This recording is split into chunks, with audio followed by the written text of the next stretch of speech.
Hi there, Sue Neal with the Full Circle Business, and this is another episode of 3 and 3. And today's topic is going to be sales. So sales is not my favorite thing to do.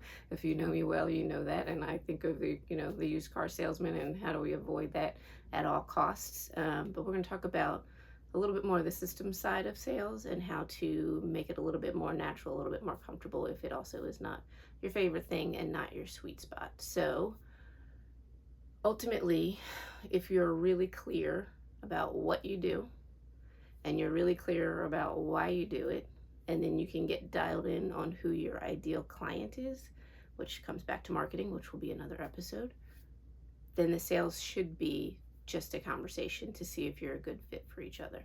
And I always tell people that yeses are great, sometimes nos are even better. So in all the relationships in my life at this point, professional or personal, I want it to be a good fit both ways. In business, it's no fun working with a nightmare client. So if you're really clear about what you do and why you do it and who your ideal client is, when you get to that sales process, you have that conversation, it becomes very clear, like, yes, this would be a good fit for us and for you, and let's move forward with it if you're comfortable.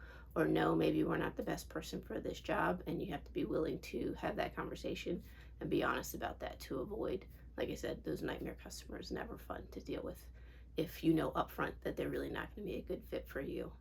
3 other questions that you can add to your repertoire if they're not already in there to kind of help, again, like I said, with the process and having that conversation. And actually, before I share the questions, the other thing that I will say is one reason I think a lot of us avoid sales is because of the money talk. And you can't be afraid to talk about money and talk about it kind of upfront and be clear and concise about it. And it is what it is. Everything costs something. So the money conversation has to be had during that first conversation, just so you can get a feel again as to whether or not this is going to be a good fit. So they may love what you do, they may not be able to afford you, and that's okay. So having that money conversation up front is really helpful. And actually, this ties into question number 1, which you should kind of keep in the arsenal, is why do you ask? So sometimes people ask, well, what's your rate and how much do you charge per day and why is it so expensive?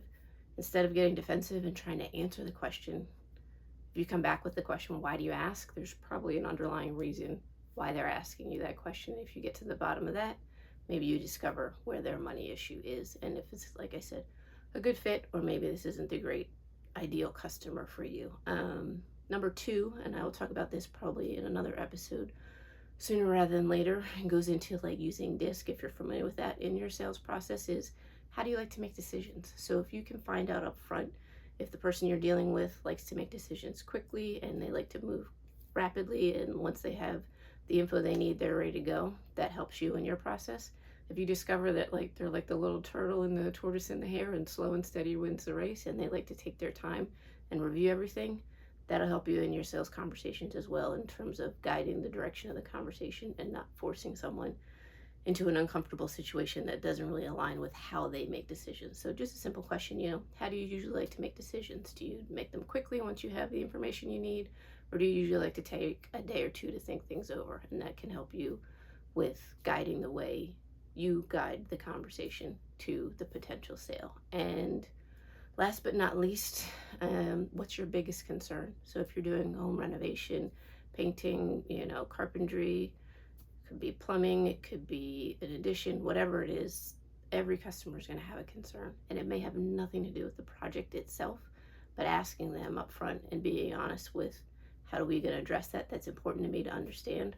What's your biggest concern will help you through that process as well. So again, 3 and 3, all about sales, and I'll be back with another episode soon.